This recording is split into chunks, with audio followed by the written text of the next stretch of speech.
Boa noite, queridos irmãos e irmãs do Centro Espírita Caminhando para Jesus. Boa noite. Estamos reunidos virtualmente para mais uma palestra na noite de hoje. Para iniciarmos as nossas atividades, vamos pedir ao nosso irmão Fernando Marques para fazer a prece inicial, em nome de Deus, nosso Pai amado. Boa noite a todos.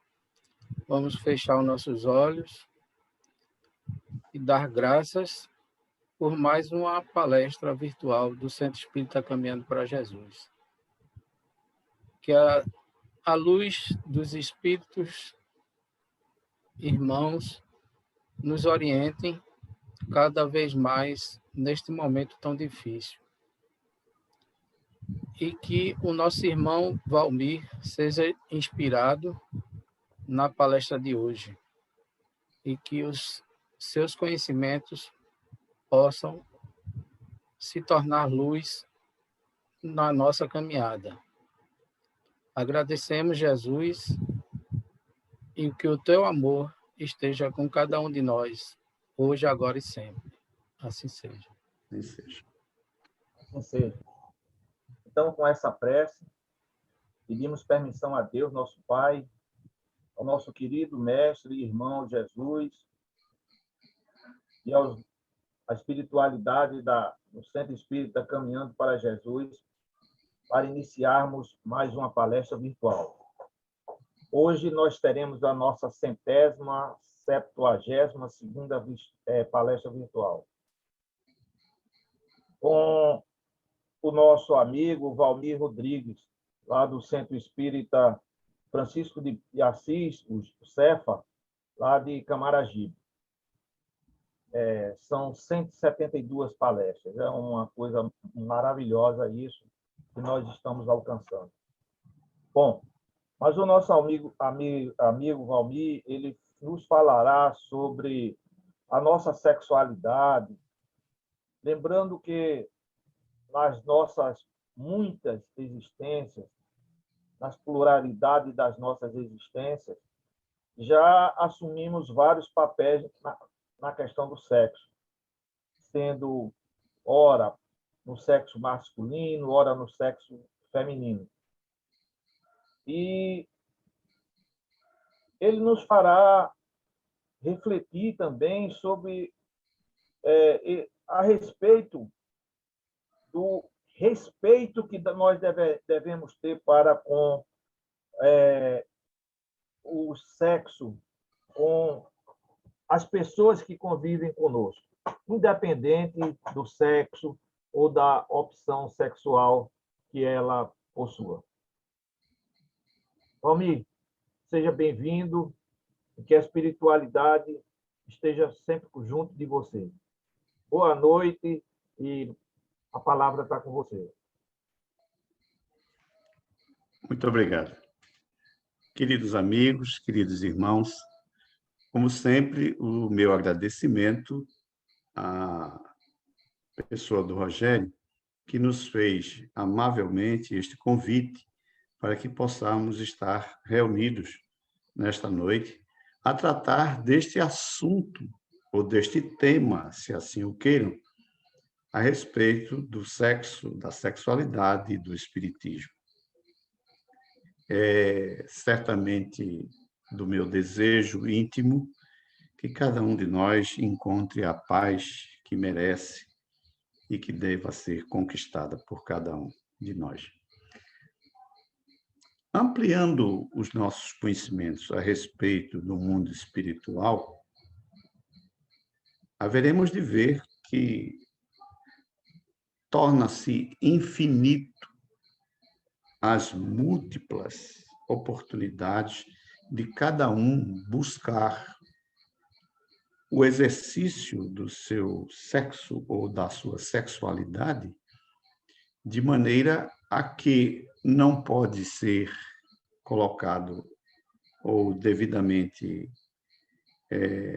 imputado ao espiritismo a ideia de que o espiritismo traça normas de condutas a este respeito para toda a humanidade. Entretanto, como é de se esperar, o Espiritismo, trabalhando dentro de uma lógica e uma racionalidade perfeita, busca sempre esclarecer a relação entre causa e efeito, entre causas e consequências, entre ação e consequência dos nossos atos, para que possamos nos orientarmos da melhor maneira possível a conquistarmos os píncaros da real felicidade do ser.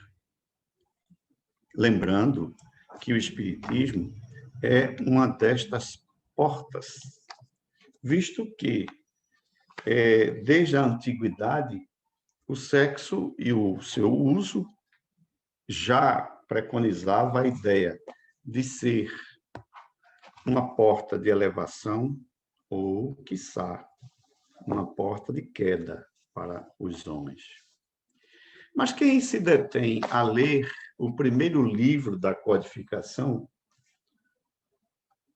certamente que se depara com a situação inusitada em que o assunto sexo, sendo tão amplo e tão atual, e tantas vezes debatidos e rebatidos desde a antiguidade mais remota, desde que o homem é homem sobre a face da Terra, dedica apenas 3 perguntas. Perguntas singulares, perguntas bem curtas e respostas bem curtas. O que necessitamos, então, de alguma sorte, de estender este assunto a outras obras da codificação, mas também, sobremaneira, as obras a posteriori, as obras básicas da codificação, visto que elas trazem luzes de compreensão para este problema, que certamente é tão complexo e tão comum a todos nós. Na questão de número 200 do Livro dos Espíritos, Kardec vai inquirir os espíritos se eles têm sexo. É uma pergunta aparentemente simples de se responder. Mas, de antemão, eu já vou lembrando aqui que quando corriqueiramente estamos em uma discussão sem fim sobre qualquer que seja o assunto, recorremos muitas vezes a uma pequenina frase para encerrar a discussão. Nós estamos discutindo o sexo dos anjos. É porque, até o advento do Espiritismo, os anjos, que são nada mais, nada menos do que espíritos que se purificaram, eles têm uma condição peculiar frente a esta faculdade do sexo. Então, a resposta dos espíritos a essa pergunta, se têm os espíritos sexo, eles nos respondem, não como o entendeis. Não como o entendeis. Como é que nós entendemos, então, o sexo? É que o sexo tem uma caracterização orgânica. Ele advém da apresentação corporal que vai tipificar o gênero sexual, se masculino ou se feminino, se macho ou fêmea. E, lógico e evidentemente, quando os espíritos nos dizem não como o entendemos, é porque a nossa compreensão do sexo, até então, aqueles idos de 1857, ainda estava, e continua estando para muitos de nós ainda hoje, na ideia de que os espíritos reproduziam a condição da carne. e não a carne reproduzia a condição do espírito. E aí isto causava, evidentemente, uma grande confusão. Pois que, continuam eles, os sexos dependem da organização. Que organização é essa? A organização biológica. Então, são os caracteres biológicos que vai determinar o sexo, se masculino ou se feminino, se macho ou se fêmea. Há, entretanto, entre eles, os espíritos, amor e simpatia. Mas por que amor e simpatia? Observemos. Dentre as forças que regem o universo, em caráter natural, para a lei das coisas físicas, materiais, conhecemos diversas forças.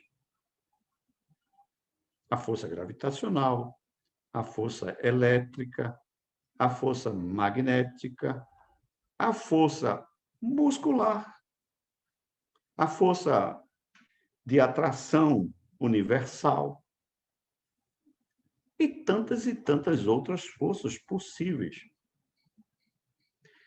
Entretanto, se olhássemos o fato de que, enquanto espírito, nós estamos em um grau evolutivo que vai desde o mineral, passando pelo vegetal, o animal e o homem, em direção às esferas angelicais, naturalmente haveremos de perceber que no reino mineral há uma força de origem magnética. Os ímãs aí são minérios que apresentam essas características. É interessante que já nesse instante é possível detectarmos em um ímã o polo norte e o polo sul, mas são eles de condições tais em que dois polos iguais se repelem e dois polos diferentes se atraem. Quando adentramos no reino vegetal, já vemos aí as flores apresentando os gametas de ordem masculina e gametas de ordem feminina. E eles, quando copulam, quando são colocados um em contato com o outro, pode fecundar, gerando dentro do fruto o germe da sua fecundação, que é a semente. Quando no reino animal, naturalmente, este campo se amplia, em que machos e fêmeas, apresentando corporalmente características diferenciadas, também são projetados para a reprodução dos seus seres.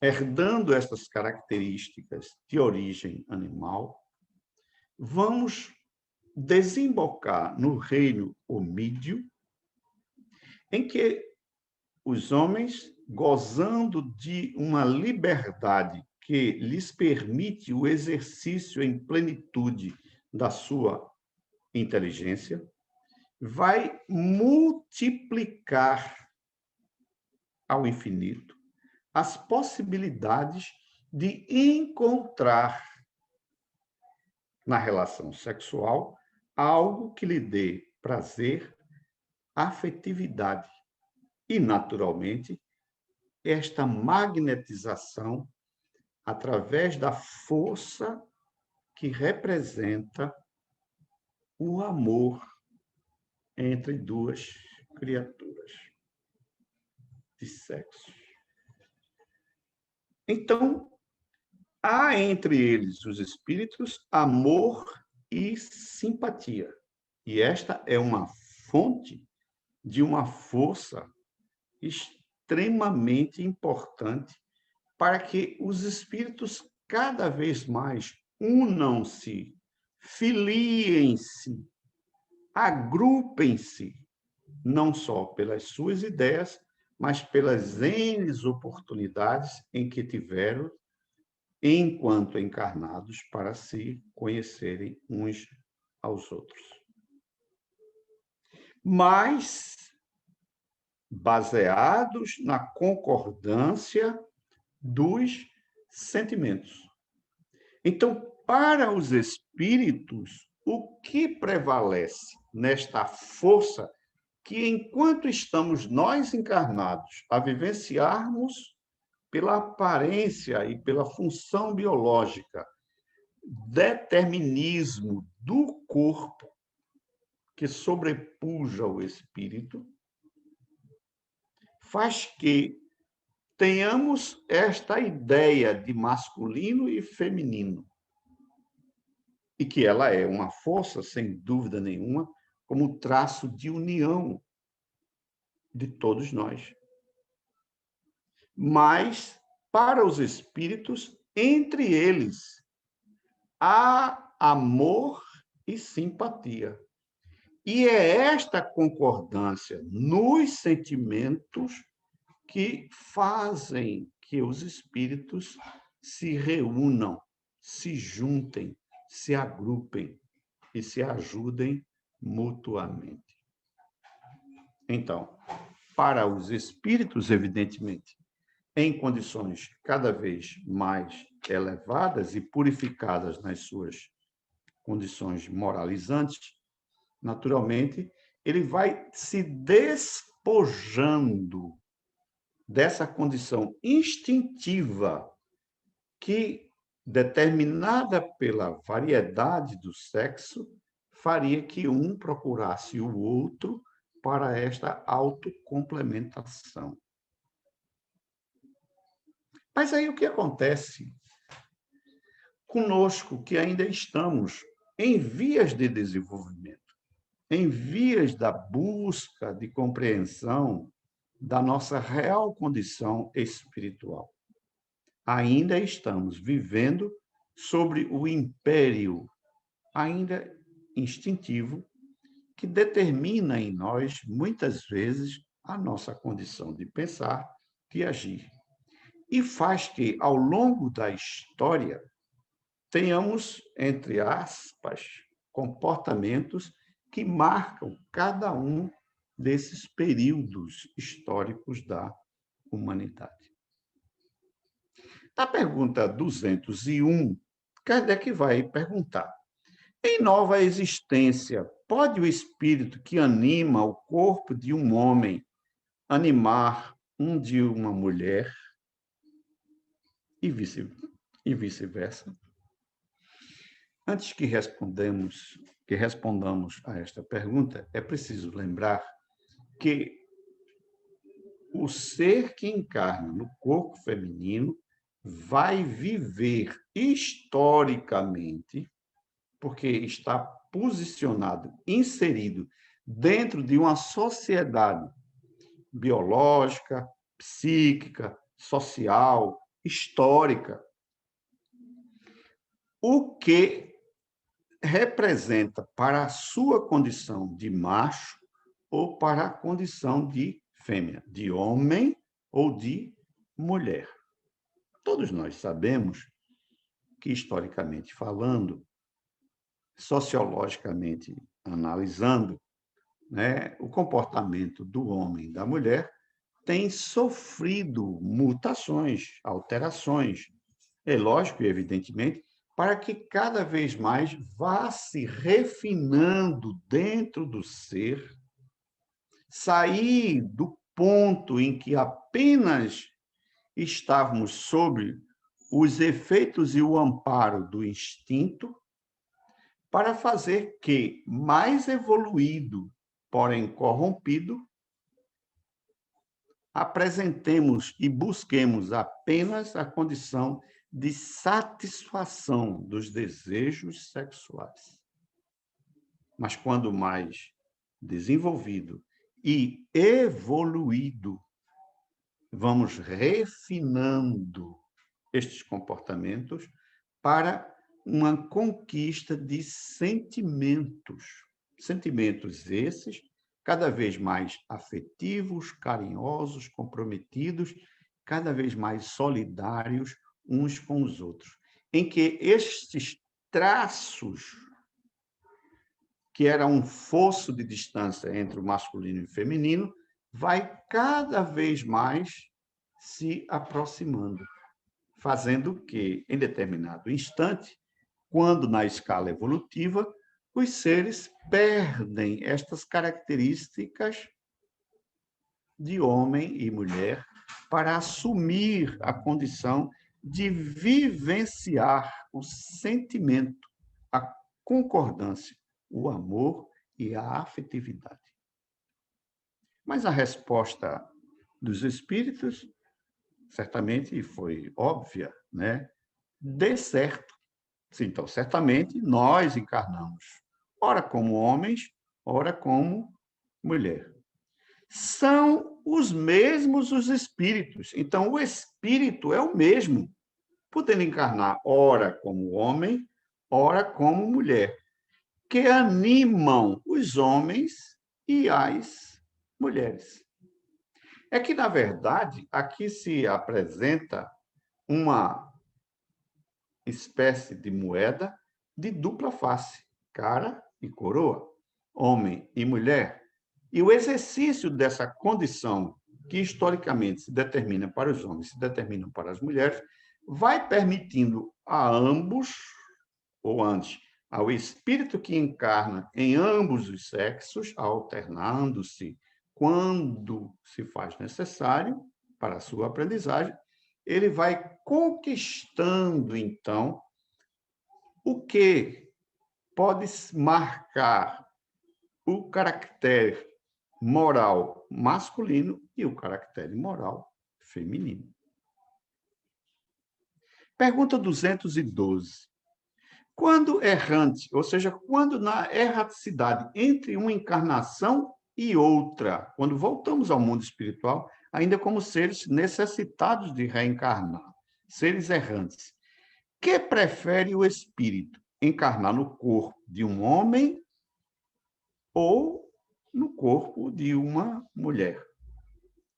Lembrando, antes da resposta dos espíritos, que, na verdade, todos nós, à medida que vamos evoluindo na nossa capacidade de nos responsabilizarmos pelas nossas escolhas, pela consequência que ela nos traz para a vida espiritual, é que mais e mais vamos conquistando liberdade para programarmos em cada existência, inclusive o gênero sexual que desejamos assumir.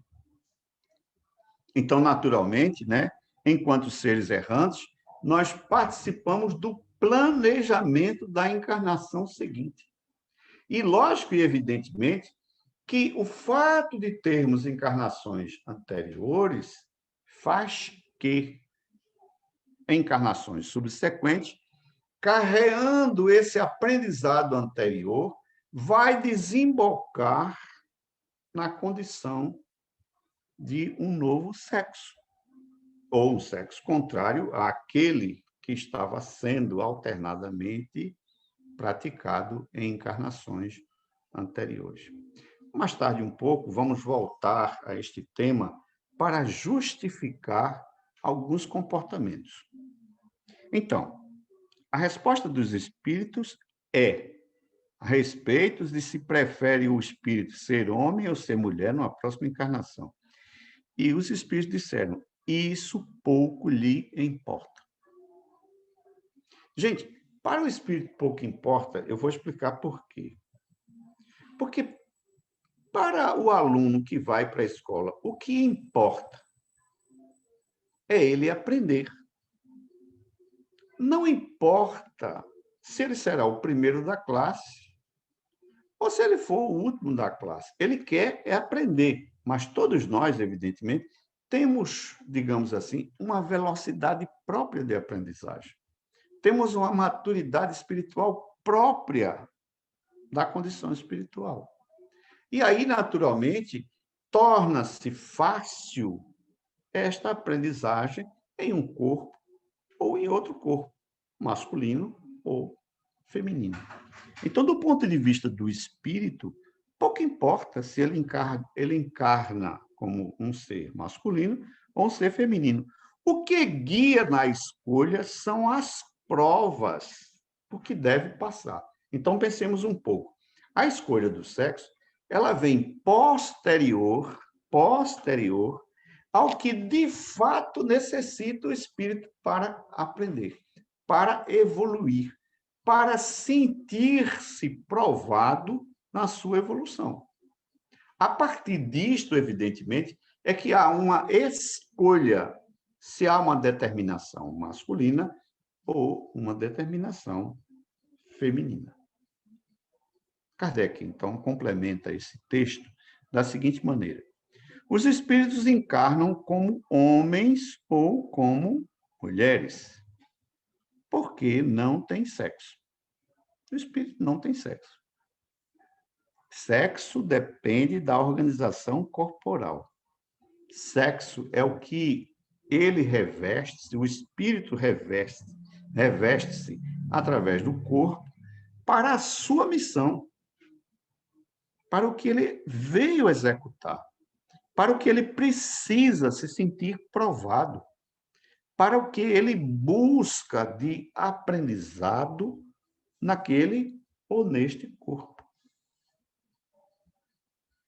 Visto que lhes cumpre progredir em tudo, cada sexo, como cada posição social, lhes proporciona provações e deveres especiais. E, com isso, ensejo de ganharem experiência. Aquele que só como homem encarnasse, só saberia o que sabem os homens. Então, se queremos entender o ser humano na sua completude, é natural que alternemos as nossas encarnações segundo as nossas necessidades de aprendizado e aperfeiçoamento. Por isso encarnamos de um lado ou de uma vez como homem, ou por uma série de vezes como homem, e aí alternamos com uma vez ou uma série de vezes como mulher. Mas isso vai causar uma certa implicação. Mais um pouco e a gente volta a este tema. Durante esta manhã em que eu estava me preparando para discursarmos a respeito deste tema, eu me senti, assim, encorajado a escrever um pouco a respeito dele. É lógico e evidente que algumas coisas já se referimos ainda há pouco, né? Diante do sexo e no exercício do seu uso, temos comportamentos que vai do profano ao sagrado, do abuso ao regramento, da exploração midiática ao altar do respeito doméstico.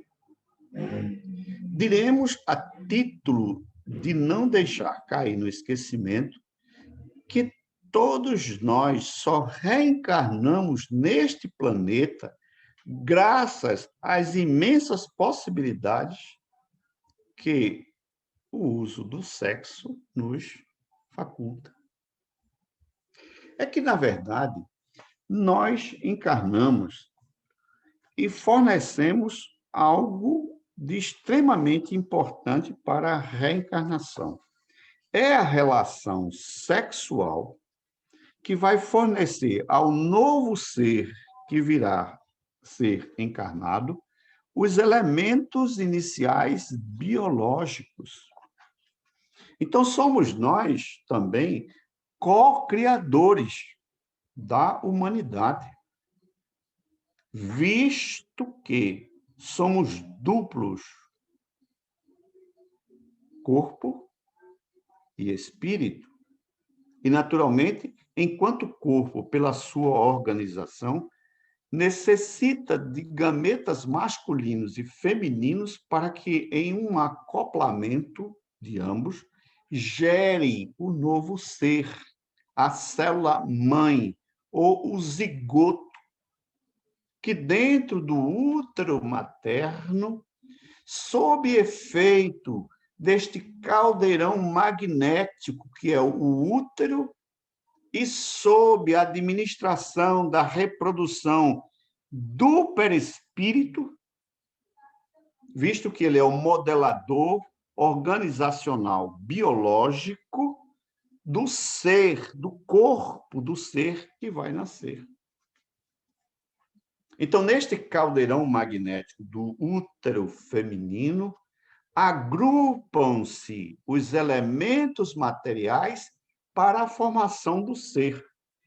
Quem dá o direcionamento, evidentemente, é o perispírito. Mas quem vai fornecer os elementos são os elementos que estão distribuídos através do corpo biológico da mãe e do pai. Naturalmente, né, este agrupamento ele tem um direcionamento, ele tem um propósito, ele tem um fim, porque o corpo é projetado para o espírito, especificamente para o espírito que vai aí encarnar. Quando eu digo especificamente, eu quero dizer que todos os caracteres do ser são previamente estabelecidos para que nasça dentro do útero, cresça dentro do útero, o instrumento a que se servirá o espírito para o seu exercício de aprendizagem durante a sua encarnação. Então, certamente, né, nós podemos dizer que na produção do ser, né, nós fornecemos o elemento material, um elemento biológico, tá certo? E participamos, então, como co-criadores, porque, por sua vez, como consequência natural das relações sexuais, nasce um novo ser que vem povoar a Terra, mas que é de responsabilidade dos pais fazer que o espírito, ali encarnado, possa encontrar os elementos para cada vez mais permitir a ele novas experiências, novas aprendizagens. Mas é responsabilidade dos pais, além de cuidar dos cuidados materiais, também de dar formação, exemplo morais para o ser reencarnante. E, naturalmente, como tudo há uma justiça divina, nós haveremos de responder sobre essa responsabilidade que temos a respeito da educação dos nossos filhos. Mas continuemos. Então, nos livros mais antigos, e também nos livros também mais sagrados, que retratam a historicidade do homem sobre o planeta, há uma referência constante a respeito do sexo, seguido de uma advertência de que ele pode ser a porta de elevação do homem a Deus ou sua queda aos mais abjetos comportamentos animalizados. Então, o sexo pode ser praticado de maneira a se revestir de uma condição de utilizá-lo quase que sagradamente, divinamente, quase que com respeito. E também a aceitação à condição do seu sexo. Mas é lógico e evidentemente que há do lado oposto a essas considerações aqueles comportamentos arraigados no instinto, que muitas vezes busca, através do sexo, tão somente a satisfação dos seus instintos, muitas vezes mais animalizados possível. Em si, o sistema reprodutor humano guarda a mesma relação de beleza e harmonia e intrínseca engenhosidade com todos os outros órgãos e sistemas do arcabouço corporal. Seu uso faculta ao homem participar da reprodução dos seres, fornecendo os elementos biológicos iniciais e permitindo o repovoamento da Terra. Os órgãos dos sentidos facultam ao ser uma relação infinita de pequenos deleites. A visão, com a percepção das cores, da forma e da luz. A audição, com as harmoniosas notas melodiosas dos sons da natureza, além do próprio senso de equilíbrio. O tato, através da percepção do vento, do calor, do frio, da carícia do toque, da pressão atmosférica, da degustação que nos faculta o sabor do doce, do salgado, das delícias apimentadas, do quente, do frio, né? Dos sabores condimentados dos alimentos. Ao sexo, acrescido de suas funções de reprodução e excreção, nos proporcionam o prazer. Quer dizer, além de ser responsável pelo sistema da reprodução, também está associado ao da excreção. E, acima disto, ainda nos proporcionam o prazer, advindo de seu uso com regramentos, que, por sua alta voltagem de energia psíquica, dá uma sensação de relaxamento físico, que equivale ao prazer. A corrente sanguínea, no instante do ápice do ato sexual, é invadida por hormônios de dopamina e ocitocina de relevante importância para o sistema imunológico e os mecanismos da sensação de felicidade. Eu queria lembrar aqui que nós temos uma previsão da Organização Mundial da Saúde em que este século ele se tornará o século da depressão. E neste preâmbulo em que as criaturas adoecem desta doença, ver-se paulatinamente, a partir do pâncreas humano, que ocupa um dos centros de força que já era detectado na Índia, através daquilo que conhecemos como os chakras, em que este chakra, baseado no pâncreas, vai causar um endividamento energético por ele ser um atrator de muita força energética de outros centros, causando perturbações nos sistemas chácricos a ele avizinhados, sendo certamente o chakra responsável pela alimentação, que é o chakra do estômago, né, baseado no estômago e nos órgãos, né, do intestino.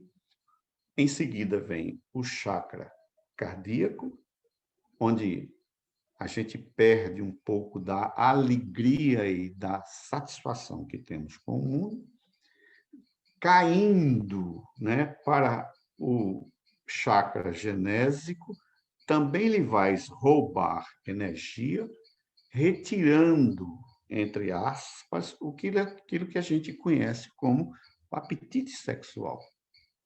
E, evidentemente, caminhando na sua degeneração dos outros centros, atinge o laríngeo, fazendo que as criaturas depressivas elas até tenham, entre aspas, pouca força e energia até de falar.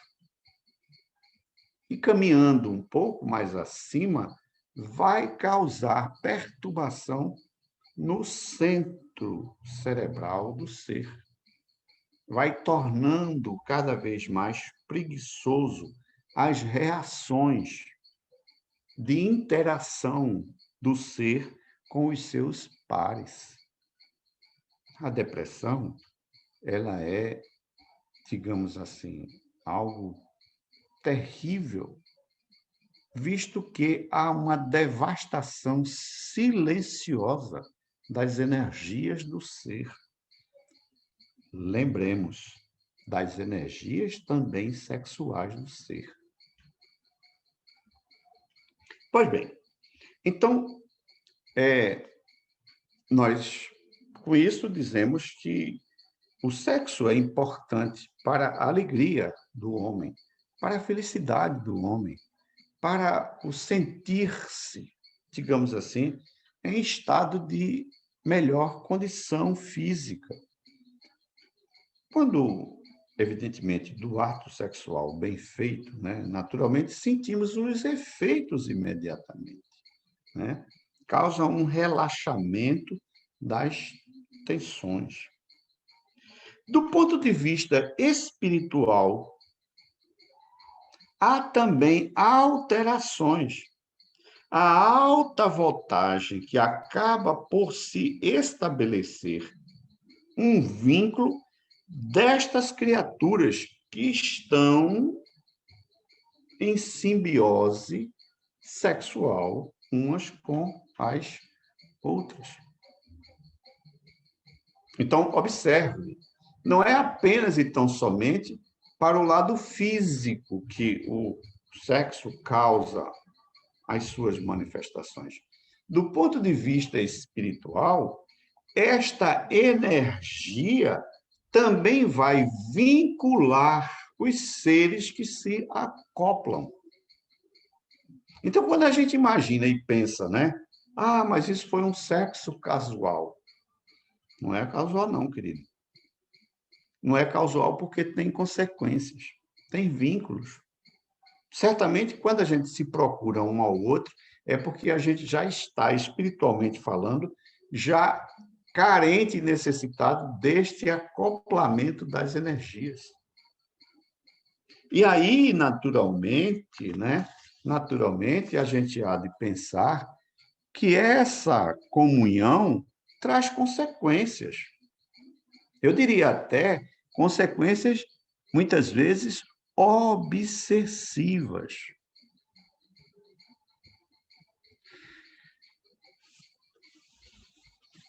Quando nós auscultamos os dramas obsessivos do mundo inferiorizado, dos mundos inferiorizados, constatamos que muitos desses processos obsessivos nascem dessa busca quase que animal pelo prazer.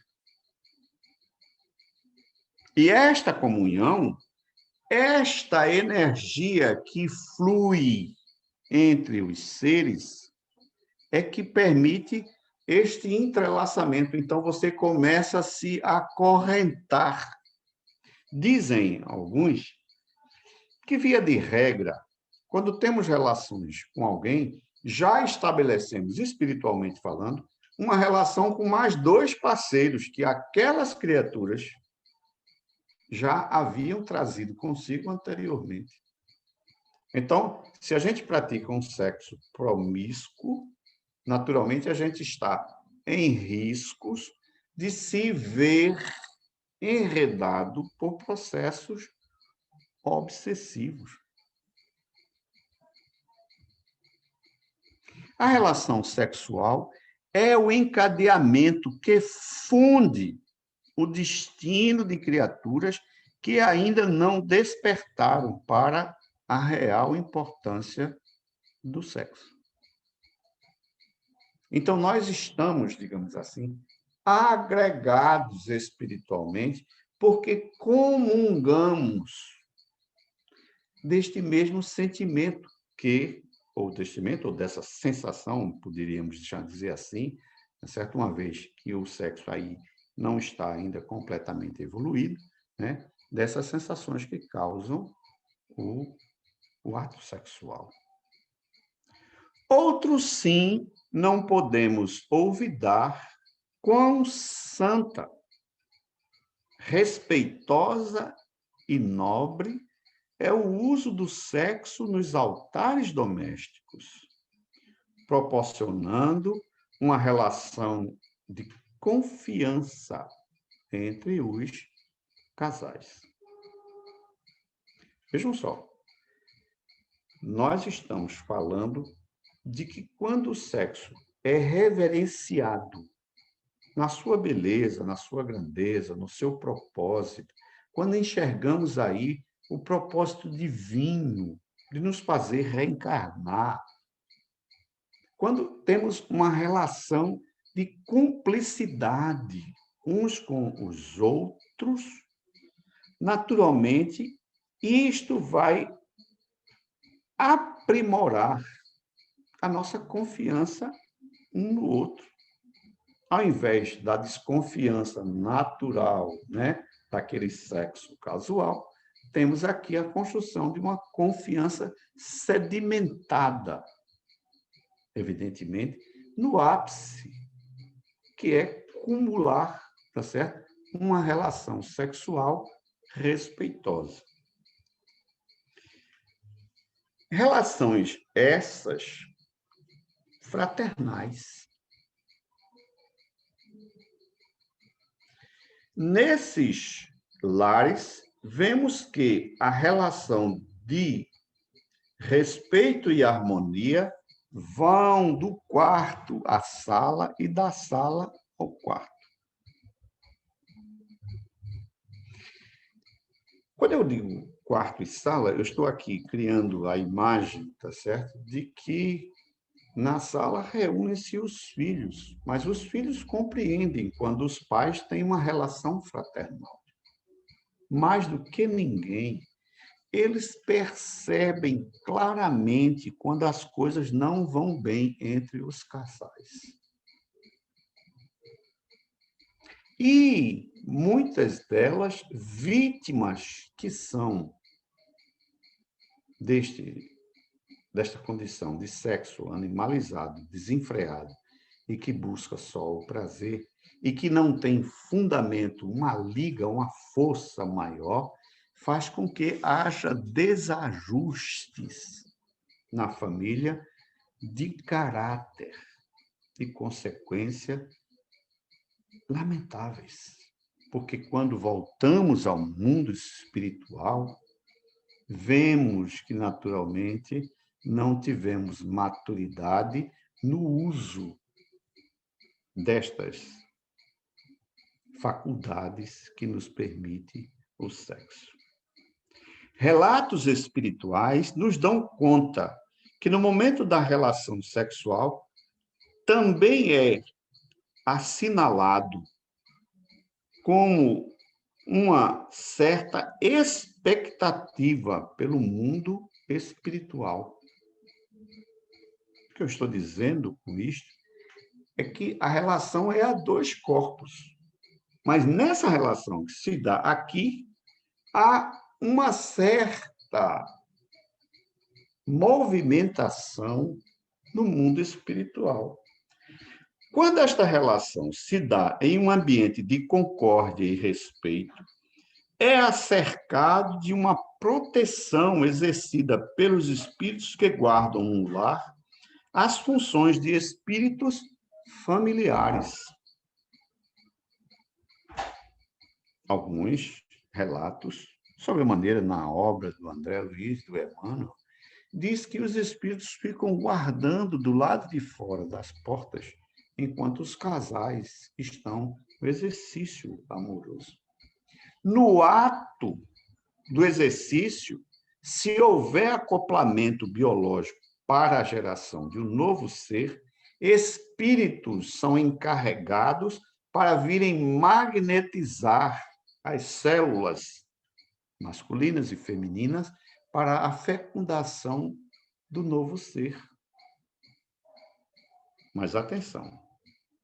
Entretanto, quando realizado em ambientes de luxúria e prazer, inúmeros são os espíritos de baixo estofo moral que, em atitudes quase que animalizadas, passam a sugar, vampirizando as emanações das vibrações fluídicas dos seres em acoplamento.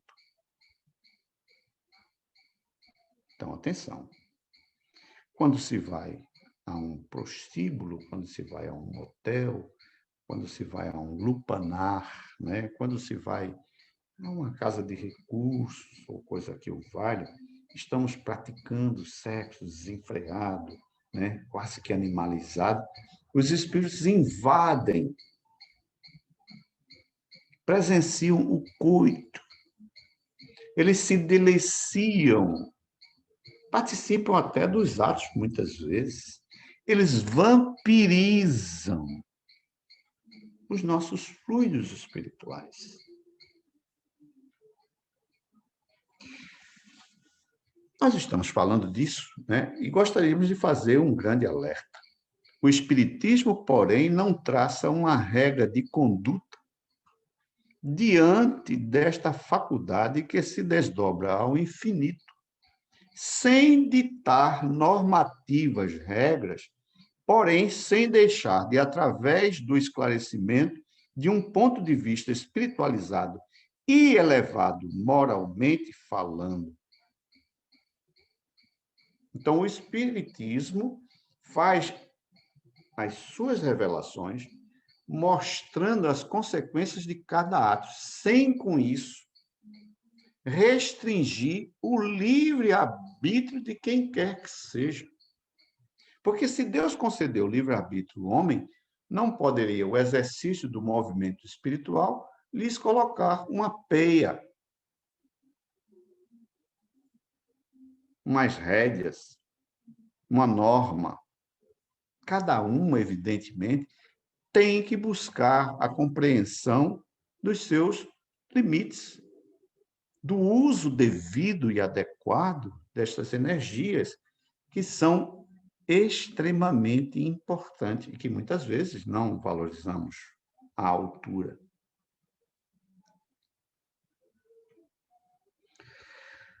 Respeitando o livre-arbítrio de cada um, é salutar não traçar parâmetros dos quais o outro não compartilha.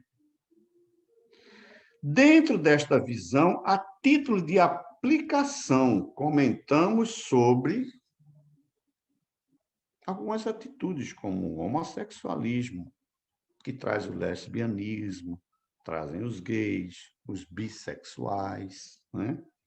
E vão por aí, tá certo? Que é assunto que, por incrível que pareça, não foi tratado na codificação, mas que está registrado na Revista Espírita, editado em janeiro de 1868, em que, no 13º parágrafo deste título que foi desenvolvido na revista, Kardec vai analisar o comportamento sexual do homem. E é interessante porque, em uma época em que o ranço machista ainda era tão profundo, em que a condição de escravização do homem, da mulher, né, exercida pelo homem, era de tão profundo e arraigado, né, condição de colocar a mulher, muitas vezes, em situação jocosa. Feria ele, muitas vezes, por essas atitudes, a doçura da feminilidade, mas imputava à mulher culpa até de caráter, pasmem, religioso. Então, em 1868, Kardec vai publicar na Revista Espírita, explicando o fato de que os espíritos alternam de tempos em tempos a escolha sobre o seu gênero sexual, que enseja encarnar segundo a necessidade de aprendizagem através da experimentação que um e outro sexo assim o permite. Razão porque os espíritos, tendo mudado de sexo diferente das últimas encarnações anteriores, ele não se desapega imediatamente dos traços característicos de cada gênero. Faz-se, então, mister dizer que há uma avalanche de comportamentos que são determinados por esta alternância dos sexos. E já foi ventilado, evidentemente, nesta revista em 1868. Eu gostaria de assinalar que estamos a 20 horas e 57 minutos, né? Evidente e logicamente, né? Como já o fizemos das outras vezes, os assuntos aqui abordados não encerram, evidentemente, e não poderiam, de maneira nenhuma, encerrar, né, esse estudo que requer maiores aprofundamentos e outras discussões, né, de outras faculdades, né, que trazem ao sexo. Infelizmente, nosso tempo está em cima da hora, vamos dizer assim, e eu pediria à coordenação que se pronunciasse, por favor. Valmir, você está precisando mais algum minuto para continuar alguma coisa?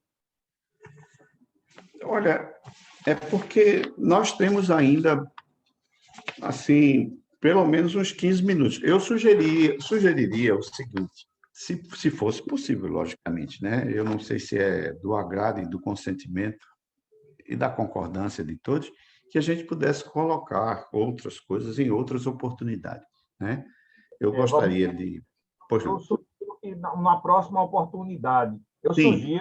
Fazendo na próxima oportunidade, porque nós temos outra atividade agora entre... Não, mas não seria... Sim, também isso, né? Seria um impeditivo para que a gente pudesse continuar. Então, eu sugiro que a gente remeta isso para uma outra oportunidade, um outro dia, tá certo? E que a gente possa continuar. Esse é um assunto bastante interessante. Ainda tem muita coisa, né?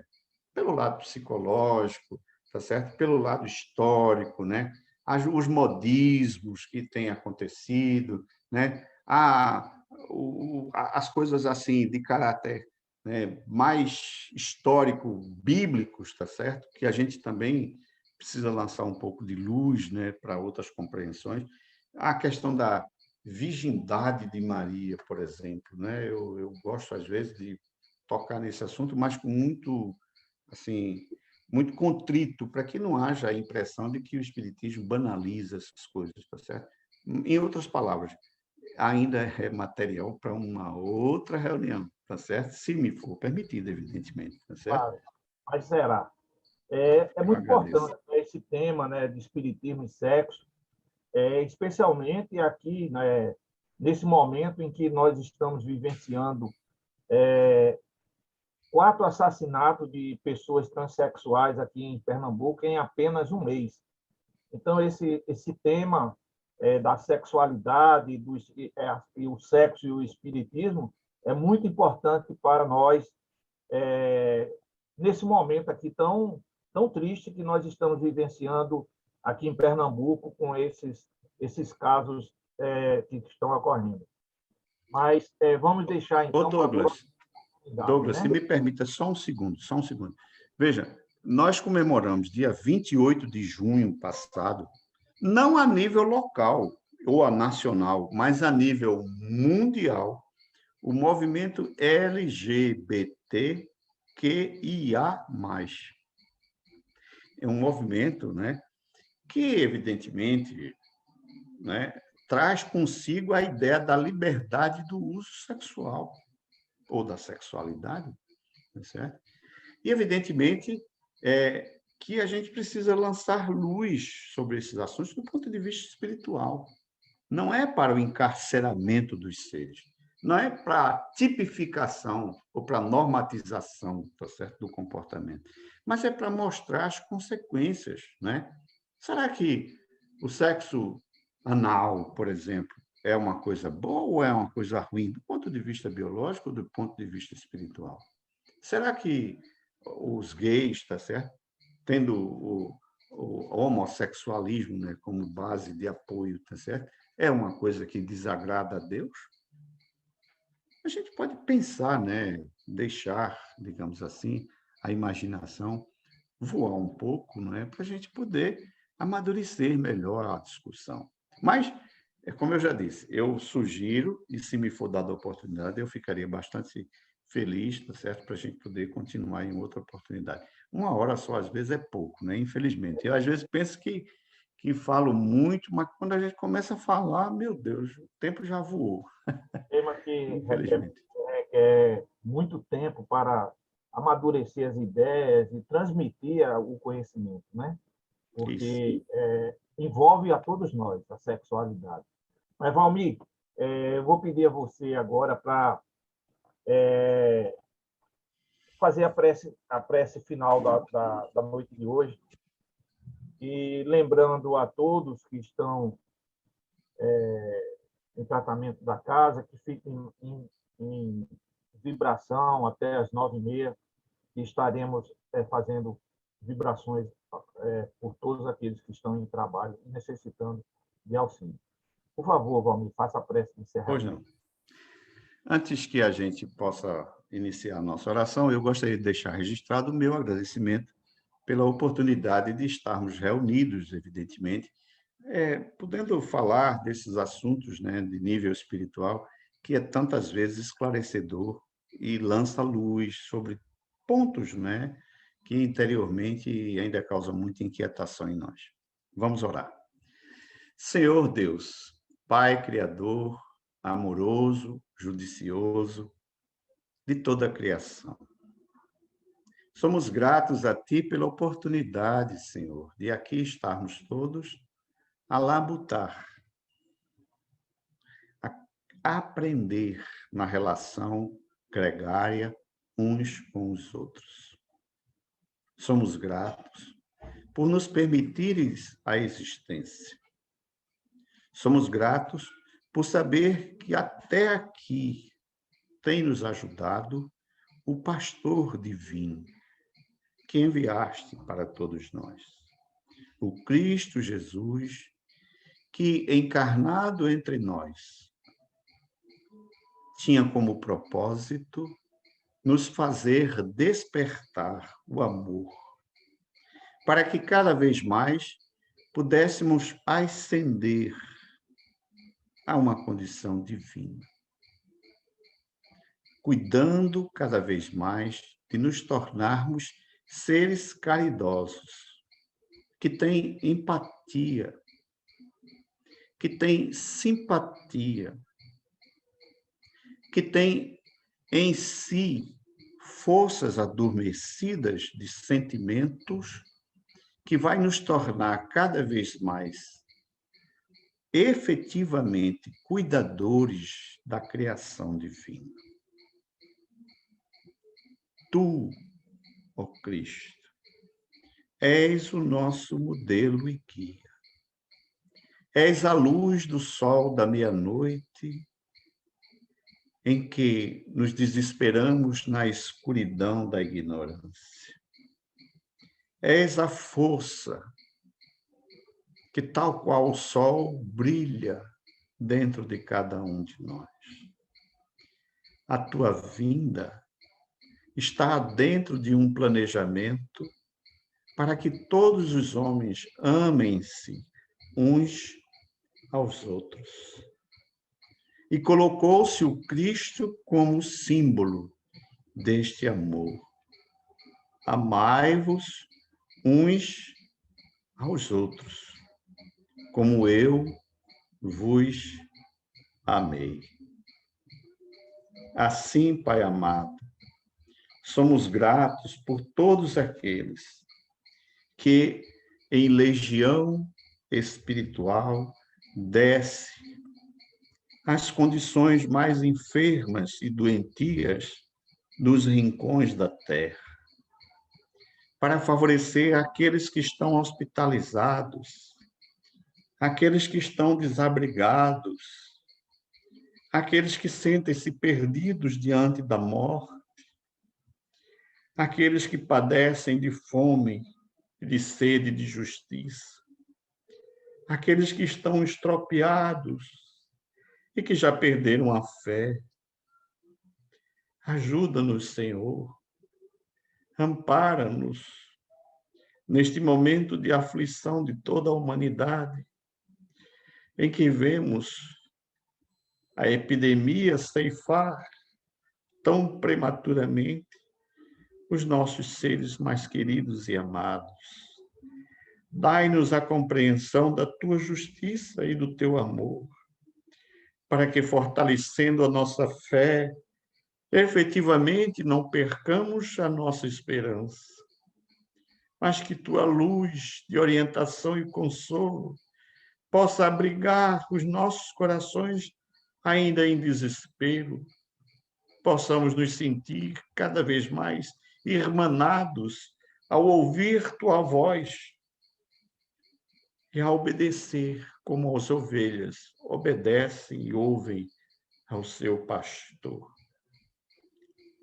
Que a paz e a luz que nos desejou o Mestre Jesus esteja sempre em nossos corações. Que assim seja, meus irmãos.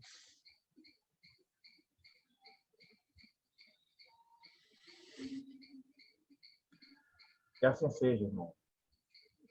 E com essa prece, pedimos permissão a Deus, nosso querido Pai, a Jesus, nosso Mestre e irmão amado, e a todos que fazem a espiritualidade do nosso Centro Espírita Caminhando para Jesus, para encerrarmos a nossa palestra da noite de hoje.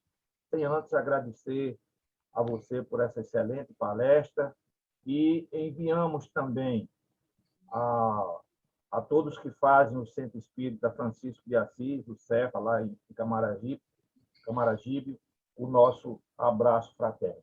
Muita luz para todos. Muito obrigado, querido. Muito obrigado. Obrigado a todos, viu? Obrigado, Fernando. Obrigado, Fátima, Edilene. Obrigado, Rogério. Obrigado a você, Douglas, e àqueles que nos assistirão. Muito obrigado. Que a paz do Senhor esteja com todos.